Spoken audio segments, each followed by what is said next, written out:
everybody, welcome back to my channel. Thank you so much for clicking on today's video. I hope you enjoy it. This is part 3 of the physician assistant Q&A.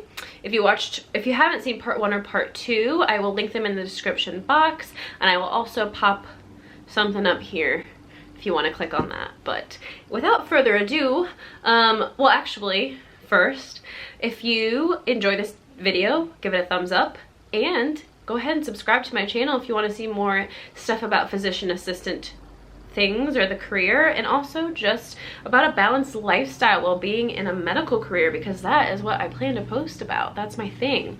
I also post about that on my Instagram if you're interested. I post about fitness, health, food, physician assistant things, beauty, mindset, all that good stuff. So go ahead and check that out. But let's get started. So first question, how did you maintain working out during PA school? It's a good question. It was hard. I make that face because it was hard. I did try to do it. I always tried my best. I think one thing that I really figured out early was I tend to beat myself up if I write something down and don't do it. So for me, instead of aiming for like 5 days a week of working out and then not doing it while in school, I would maybe aim for 3, and then if I got that like 4th or 5th day, then I was really proud of myself. But 3 seemed a lot more attainable. But essentially, one of the other big things I had to do was figure out if working out in the morning or the evening was going to be better for me and which one I would stick to more. For me, it was the evening, and I would just, and why it stuck was I would pack my bag, I would pack a snack, I would pack my gym bag, and I would go straight from class. I wouldn't even let myself go home, because if I went home, I inevitably napped. And that happened sometimes too, but those were the ways that I was able to keep working out. And then making them shorter. I mean, it wasn't realistic for me to do 2-hour workouts anymore, unless maybe on the weekends or something, but making them short and sweet is better than nothing, and I always told myself that too. How long did you wait to apply to programs, and how long did it take you to get into one? So again, I talk about this in my physician assistant school application story. I had to apply twice. I did not get in the first time I applied. I graduated in 2015. I applied late that summer, and I did not get in. So I got in 2016, and I started 2017, I believe is when I started PA school. But I have more info on that in the other video. How did you study for pharm? So this is pharmacology, I'm assuming. So our pharmacology was built into, and if you're talking about undergrad, I didn't take it in undergrad. In PA school, it was built into our modules. I talk about this a little bit in the first part of my Q&A here, or my first PA Q&A. And we had modules, so we went in body systems. So we had like the cardiology module, the pulmonology module, dermatology, and so on and so forth. And so we had pharmacology built into each module, and so we learned the different drugs and different drug classes for the module that we were in, which was really helpful. But the way I did it was good old flashcards. Honestly, I tried other ways, but that was the one that worked for me. I would say them out loud. I would make up silly things to remember them. Some of them I still remember based on silly things. So pharmacology is one of those things that you will just learn as time goes on, but for me, flashcards is what helped. How the heck do I get a job? I really don't think this would be the hardest part of PA school. Agreed. Talked about this in the first part and the second part of the PA Q&As, and I think I might make a video all about this because people don't tell you how hard it is. It is hard. I'm with you. I feel you. Like, the job market is not as good, especially with everything that just went on this year. You guys know what I'm saying? And I'm not saying the word because apparently YouTube like is weird when you say the word. I don't know, this is just stuff I've heard. But anyways, even harder now, so I can't imagine. But yeah, let's make a whole nother video about that, I think.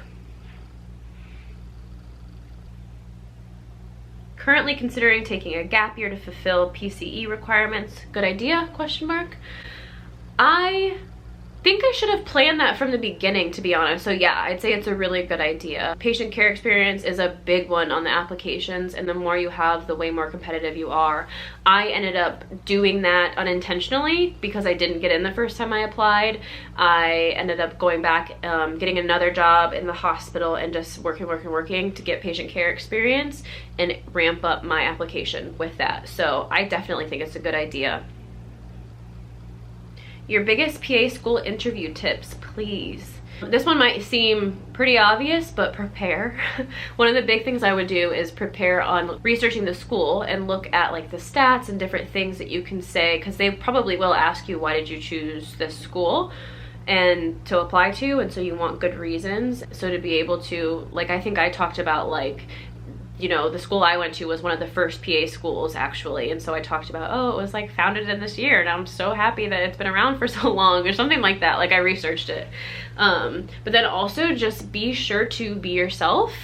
They want to see that. They will know if you're BSing them, so just be yourself.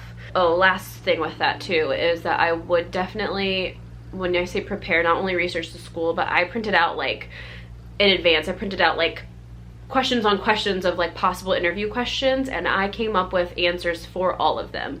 And when I say prepare, I think one of the biggest things to do is just come up with something you will talk about if asked that question, but do not write exactly what you would say, because if you write exactly what you say and then you get to the interview and you fumble on your words because you've rehearsed it 10 times and now you're nervous and you're saying the wrong thing, you won't know what to say and you'll get all messed up. But if you just have a topic to talk about, then I think that's better. So like an example would be an experience that taught you, a difficult experience that taught you something. Just know what you would talk about if they asked you that question, but don't rehearse the specific answer.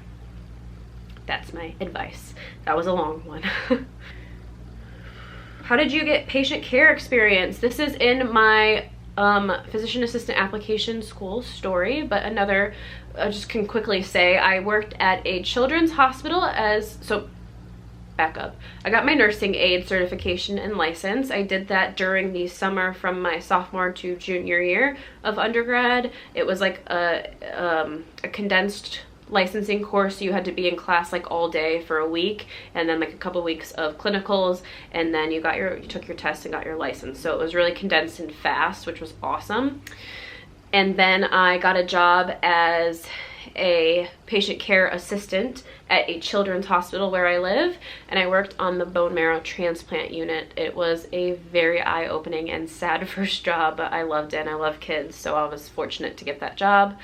It's at an awesome hospital system too.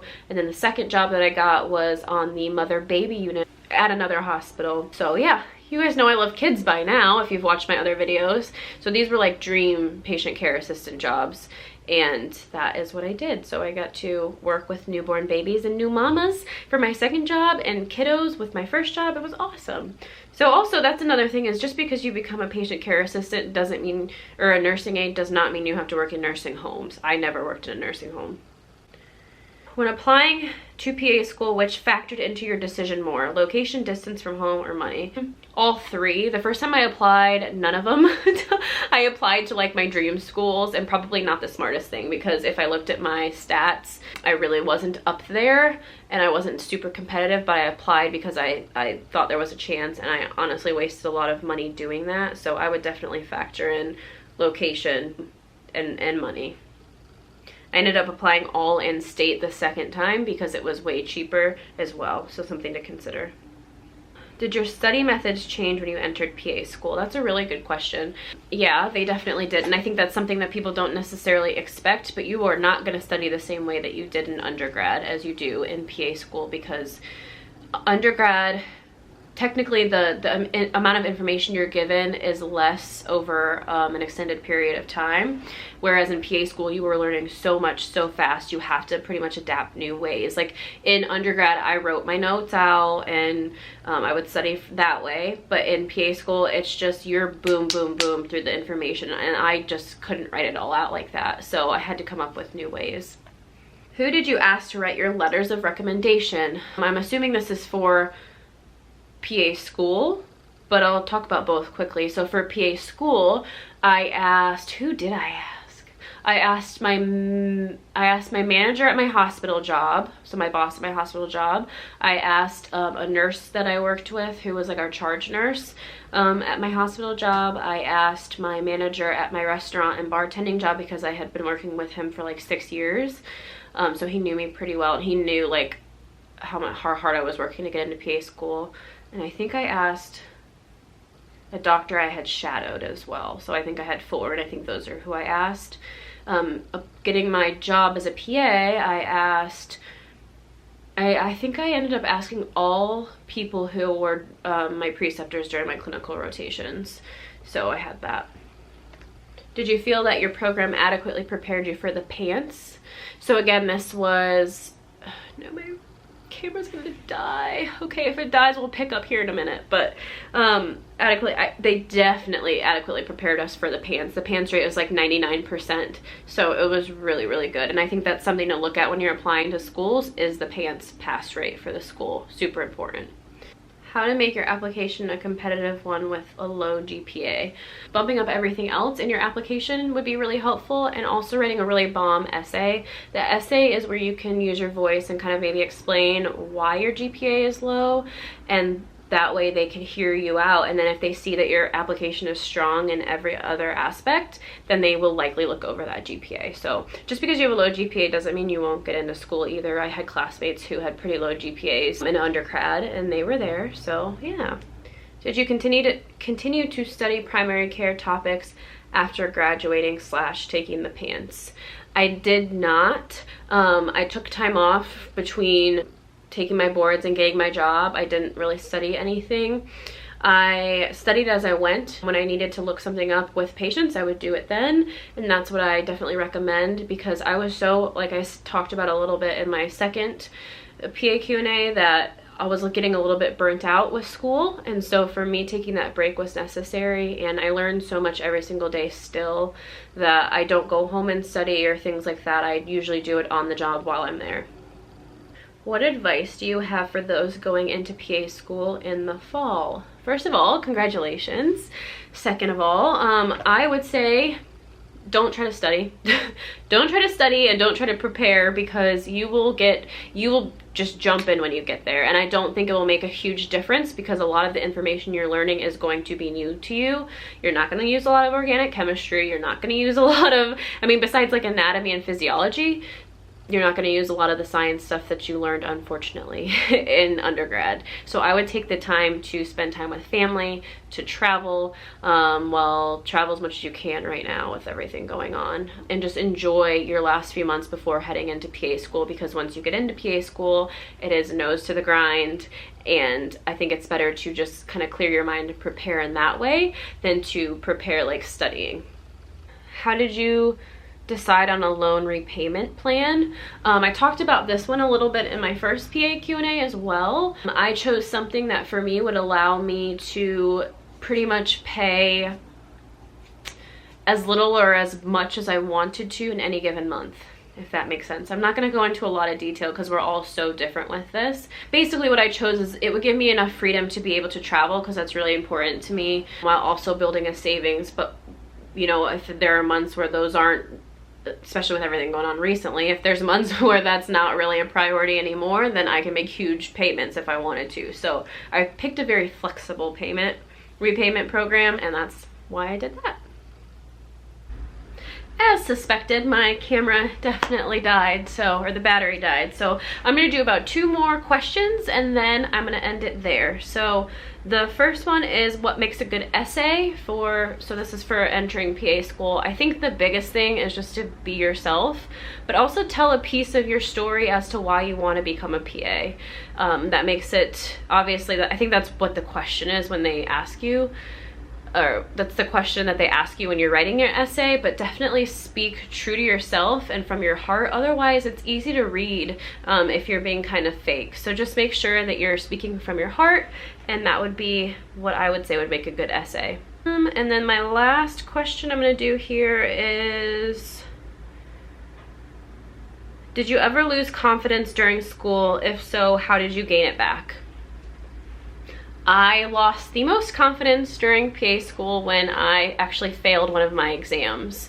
So we have to get a certain score. We had to get an 80% on our exams throughout all of PA school in order to pass that module. If we didn't pass that with an 80%, then we'd had like a remedial exam, and then if we didn't pass that, then we had one more chance. If we didn't pass that, we were kicked out of the program. So it was pretty intense, always very high stress and high anxiety when it came to the tests in PA school.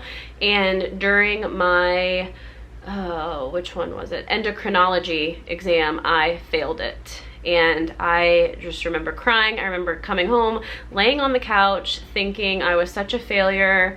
I literally laid in the dark for like the entire rest of the night because I was so upset about it. Obviously anxious that I would pass the next one, and the potential of like failing out of PA school loomed over my head, and so I definitely lost a lot of confidence with that.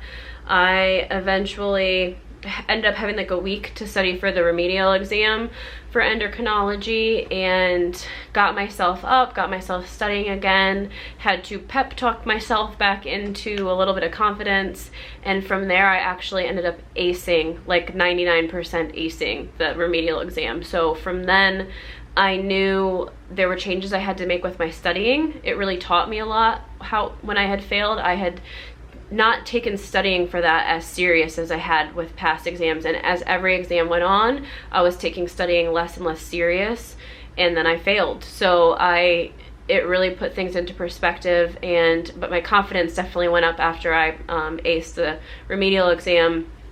And from then on out, I did really well on my exams because I took it a lot more serious and I changed the way I was studying. And yeah, so I think that's it. I think that's where I'm going to end this and end all of these PA Q&As. Thank you all so much for watching. I will try to do a video in the future about job searching as a new grad physician assistant because I had a ton of questions about that. So when I do, I'll let you guys know on my Instagram. If you're not following me, go ahead and follow me there so that you're in the loop, but I'll let you guys know when I'm going to film that so you can give me questions or send questions into me that way about that, and we'll go from there. Do me a huge favor and give this video a thumbs up if you enjoyed it, and subscribe to my channel so you can see videos like this in the future. Other than that, I hope you guys enjoyed this, and I'll catch you in the next one. Bye.